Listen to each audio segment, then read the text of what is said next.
Welcome friends to my channel आप हम और इंग्लिश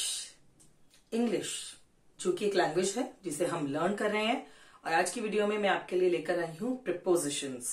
गाइस प्लीज ध्यान दीजिएगा, prepositions are the very important part of English speaking.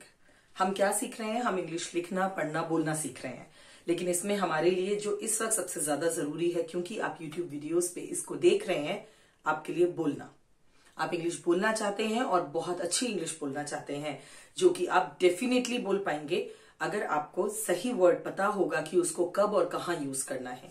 हम पार्ट्स ऑफ स्पीच क्यों कर रहे हैं? क्योंकि एक सेंटेंस को हम तभी बना सकते हैं जब हम पार्ट्स ऑफ स्पीच समझ लें कि क्या हमें उसके अंदर यूज करना है। हमें कब उसके अंदर नाउन यूज करना है, कब प्रोनाउन, कब हमें उसमें वर्ब, कब एडजेक्टिव्स, कब एडवर्ब, प्रीपोजिशंस, कब हमें कंजक्शंस का यूज करना है और कब हमें इंटरजेक्शन का यूज करना है। तो ये सारे जो एक्सप्रेशंस, वर्ड्स, मीनिंग्स, मैटर्स हैं, जब तक हमें पता नहीं होंगे हम अपनी स्पीच में क्या डालेंगे। अगर आपके पास वर्ड्स ही नहीं होंगे बोलने के लिए तो आप क्या डालेंगे। सिमिलरली अगर उन वर्ड्स को सही सीक्वेंस में लगाने का तरीका आपके पास नहीं होगा तो आप बोलेंगे कैसे? उसी तरीके को एक्सप्लेन करने के लिए मैं आपके पास जो लेकर आई हूं वो है हमारे पार्ट्स ऑफ स्पीच। इनको फटाफट से मेरी वीडियोस के थ्रू आप समझ लीजिए। उसके बाद में हम अपनी सिर्फ और सिर्फ स्पीकिंग प्रैक्टिसेस करेंगे, जिसके अंदर हम बहुत कुछ और सिंपल एंड इजीएस्ट वे में स्पीकिंग स्किल्स करने वाले हैं।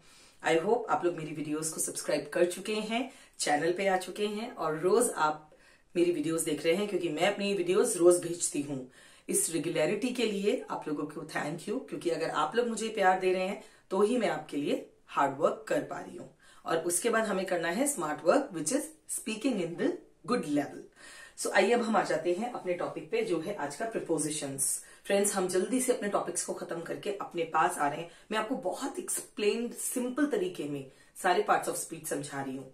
अगर आपने इन वीडियोस को ध्यान से सुना तो आपको क्विकली ये क्लियर हो जाएगा कि कहां पर आपको कौन सा शब्द यूज करके फटाफट बोलना है।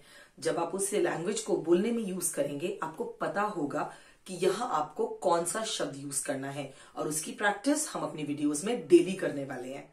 Okay, so let's come back to the prepositions. Prepositions है क्या? ये प्रीपोजिशंस ये हमें बताते हैं कि कौन सी चीज किस जगह पर रखी हुई है। आप पिक्चर्स में देख सकते हैं, प्रीपोजिशंस वो शब्द होता है जो हमें ये बताता है कि कौन सी चीज कहां, कब, कैसे हुई है। तो हम उन चीजों का यहां पर अंडरस्टैंडिंग लेवल पे अपने समझने वाले हैं। अब आप पिक्चर्स को देख सकते हैं, आपको ये क्लियर होगा कि कौन सी चीज है। ये एक बॉल है और ये एक बॉक्स है। मैंने सिर्फ एग्जांपल्स के लिए इसको डिजाइन किया है आपके लिए।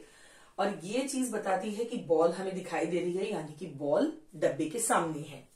अगर हम ये देख रहे हैं कि बॉल हमें कुछ विजिबल है और कुछ विजिबल नहीं है, तो बॉल छुपी हुई है, कहीं किसी चीज के पीछे है। Behind, in front of means सामने, बिहाइंड पीछे। यहां पर एक बॉक्स है और बॉल थोड़ी सी दूर है। दोस्तों, इसके लिए हम दो शब्द यूज कर सकते हैं। नेक्स्ट टू यानी बराबर में, बगल में है, नेक्स्ट टू, या बिसाइड या उसके नेक्स्ट, बगल में बैठा हुआ है, तो फिर इट इज नेक्स्ट टू और बिसाइड। ऑन, किसी चीज के ऊपर, लेकिन हम ऑन, इट और इन का यूज जो है वो बहुत ज्यादा करते हैं अपनी डेली लैंग्वेज में, और उसे हम बहुत जगह पर यूज करते हैं। उसकी प्रैक्टिस हम अपनी मेरी वीडियोस पे आप बने रहिएगा। हम आने वाली वीडियोस में जरूर करेंगे कि कब हमें इट, ऑन, एट, इन सब चीजों की प्रैक्टिस करनी है। फॉर, सिंस, फ्रॉम, ये सारे वर्ड्स हम इनकी प्रैक्टिस बकायदा लेवल ऑफ सेंटेंसेस में करेंगे, जिससे आपको स्पीच प्रैक्टिस होगी। आ जाते हैं अपने टॉपिक पे। ऑन, जो डब्बे के ऊपर रखी है बॉल वो है ऑन। अंडर, आप देख सकते हैं, अगर ये डब्बे के नीचे है बॉल तो ये अंडर। दो बॉक्स के बीच में एक बॉल है, बिटवीन। फ्रेंड्स, इसमें नोटिस करिएगा, जो चीजें सिर्फ दो चीजों के बीच में होती है, एक इधर और उसके बीच में कोई ऑब्जेक्ट होता है, वहां उस ऑब्जेक्ट के लिए हम यूज करेंगे between the boxes, between the cars, between the houses, between the people, इस तरह से, राइट। लेकिन अगर यही बॉक्स दो ना होकर बहुत सारे हों तो उसके लिए हम क्या यूज करेंगे? उसका एग्जाम्पल भी मैंने दिया है, अमंग। देखिए यहाँ पे 4 बॉक्सेस हैं और इन बॉक्सेस के बीच में एक बॉल है, तो उसके लिए हम बिटवीन यूज नहीं करेंगे, हम यूज करेंगे अमंग, AMONG, अमंग। इन, जब हमारी कोई चीज किसी चीज के अंदर होती है, वो हमें हल्की सी दिख तो रही होती है लेकिन वो घिरी हुई होती है चारों तरफ से, उसके लिए हम यूज करते हैं इन। जैसे कि इन द रूम, रूम में 4 दीवारी होती है और आप अंदर होते हो। इन साइड या इन दोनों करेक्ट है, इन द रूम और in the box. On, under, between, next to, behind, in front of, ये बहुत कॉमन से मैंने आपको सिर्फ एक एग्जाम्पल देकर एक्सप्लेन करे हैं प्रीपोजिशंस। तो अब इसके बाद मैं आपको आती हूँ कुछ और कॉमन प्रीपोजिशंस के यूज पर, जो कि बहुत जरूरी है समझने दोस्तों, क्योंकि प्रीपोजिशंस के बिना हमारा कोई सेंटेंस कंप्लीट नहीं होता। For example, Mihika is inside the room, inside यहाँ पे प्रीपोजिशन है। My ball is under the table, मेरी बॉल टेबल के नीचे है, टेबल के नीचे। The cat is hiding herself inside the box, बिल्ली ने अपने आप को बॉक्स के अंदर छुपा लिया है। The dog is barking from the balcony, balcony से डॉग भौंक रहा है, राइट। सो हम देखिए हमने हर सेंटेंस को कंप्लीट करने में एक प्रीपोजिशन का यूज किया है। So prepositions are very very important in speech और स्पीकिंग स्किल्स। एट, इसका हिंदी अर्थ होता है पर। अब इसका मतलब ये नहीं कि किसी चीज के ऊपर, at the table, no, table के लिए हम हमेशा ऑन यूज करेंगे। अगर हमारी टेबल के ऊपर कोई चीज रखी है, क्योंकि वो एक सरफेस से टच कर रही है, चारों तरफ से खाली है, उसके लिए हम ऑन यूज करेंगे। एट हम कहां यूज करते हैं? ही is at your door now, और इधर योर डोर स्टेप, दोनों वर्ड्स करेक्ट हैं। कोई आपके दरवाजे पे खड़ा है और आप किसी से फोन पे बात करते हैं कि वो आपके डोर स्टेप पे ही खड़ा है, so he is at your door. In, he is interested in excuse me, English। यहां पर जो in है, in, ये in हमें शो करता है कि किसी सब्जेक्ट में, उसके अंदर नहीं, में, बेसिकली एक बहुत वास्ट बुक है, सब्जेक्ट है, उसमें आपका इंटरेस्ट कैसा है। On, I saw a baby monkey on the car, आपकी कार है, कई जगह पे आप जाते होंगे, वहां आप कार के ऊपर मंकीज देखते होंगे। I saw a baby monkey on the car, तो कार के ऊपर जो बैठा हुआ मंकी है उसके लिए हम ऑन यूज करते हैं। बाय, बाय का मतलब होता है द्वारा, किसी चीज से को यूज करना कहीं जाने के लिए या कुछ यूज करना कुछ काम कंप्लीट करने के लिए। फॉर एग्जाम्पल, बाय के साथ हम एक और वर्ड यूज करते हैं, उसे कहते हैं हम through, THROUGH, THROUGH, through. So by, I always go by car. I go to school by bus. My father goes to office by bike. For, coffee is too hot for you. Coffee जो है वो बहुत ज्यादा hot है आपके पीने के लिए। Off, she is jealous of her success.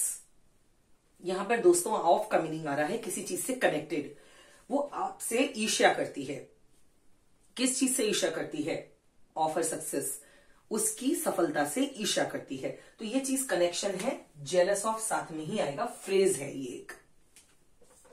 हम यहां पर सब अपने प्रीपोजिशंस जो जनरली हम बहुत यूज करते हैं उन्हीं की रीडिंग कर रहे हैं। मैं आपको एक बड़ी सी लिस्ट प्रीपोजिशंस की कि कौन कौन से वर्ड्स होते हैं इस वीडियो के एंड में आपको मिल जाएगी। प्लीज उसको प्लीज आप प्रिंट आउट ले लीजिएगा या पिक क्लिक कर लीजिएगा और उसे पढ़िएगा, उसे समझिएगा, उसके मीनिंग्स लर्न कीजिएगा।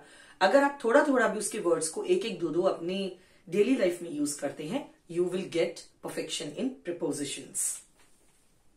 From, you took books from me yesterday, तुमने मुझसे किताबें ली थी कल। तो जो मुझसे, फ्रॉम मी, फ्रॉम मीन्स मुझसे, जब कोई चीज किसी से अलग हो जाती है, कोई चीज बुक्स मुझसे लेकर वो चली गई, अलग हो गई, उसके लिए हम फ्रॉम यूज करते हैं।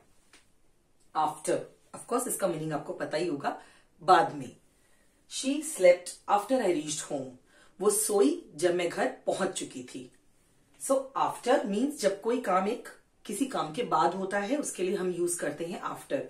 तो यहां पहला काम हुआ है घर पहुंचने का, और उसके बाद काम हुआ है एक बच्चे के सोने का। सो शी स्लेप्ट, सोई, लेकिन कब? मेरे घर पहुंचने के बाद। सो आफ्टर यहां पर प्रीपोजिशंस है। Since, very important. सिंस हम कहां यूज करते हैं और फॉर हम कहां यूज करते हैं? FOR, फॉर यूज होता है जिस चीज के लिए हम श्योर नहीं है। For example, this has been happening for ages. ये चीज तो शतकों से होती आई है, लाइक सेंचुरीज से होती आई है, एजेस, युगों युगों से होती आई है। तो उसके लिए हम यूज करेंगे फॉर जिसके लिए हम श्योर नहीं है।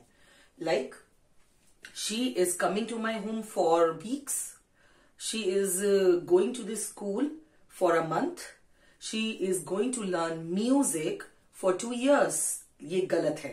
फॉर की जगह अब यहां पर सिंस आ जाएगा। आई एम सॉरी, फॉर ठीक है, फॉर सिंस ईयर्स दोनों आपस में टाइम के लिए यूज हो रहे हैं। फॉर ईयर्स, अब कोई ईयर अगर आपको पता है कि like she is going to learn music from 1992 to 2002, तो यहां पर आपका रह आएगा सिंस 1992 टू 2002। लेकिन अगर आप श्योर नहीं है, she is learning music for 10 years। कौन से 10 years? 90 से लेकर 2000, 60 से लेकर 70, कौन से वाले 10 years? अगर आपके पास उनका करेक्ट नंबर नहीं है तो आप यूज करेंगे फॉर, और अगर आपके पास उसकी करेक्ट टाइम, डेट, डे या इंफॉर्मेशन ऑफ टाइम है तो आप यूज करेंगे since. For example, our prime minister is ruling the country since 2012। For example, our president has been giving this speech on the Red Fort since 2012। जब मेरे पास एक year है तो उस ईयर के लिए मैंने यूज किया है सिंस। और अगर मुझे पता नहीं है, like the prime ministers have been giving speech on Independence Day. Independence Day पे अगर प्राइम मिनिस्टर हमारी स्पीच देते आ रहे हैं तो वो तो काफी सालों से है, तो हम लिखेंगे फॉर ईयर्स, बहुत सालों से देते आ रहे हैं। और अगर हम सर्टेन यूज करेंगे सिंस 1947 तो हम सिंस यूज करेंगे। आई होप आपको ये क्लियर हो गया है। सो इसीलिए ये सारे प्रीपोजिशंस आपको इनकी प्रैक्टिस डेली बेसिस पे करनी होगी। अपने आप को मिरर में देखिए, अपनी रिकॉर्डिंग कीजिए, चेक योर सेल्फ कि आपको कितना लर्न हुआ है। कोई भी कंफ्यूजन है, please don't hesitate to post the comments. It will help me to improve my quality for you, for your betterment. Thank you so much for watching my video. I'm grateful. Thank you so much. Have a lovely day. Take care. Thanks for watching. Subscribe to our channel.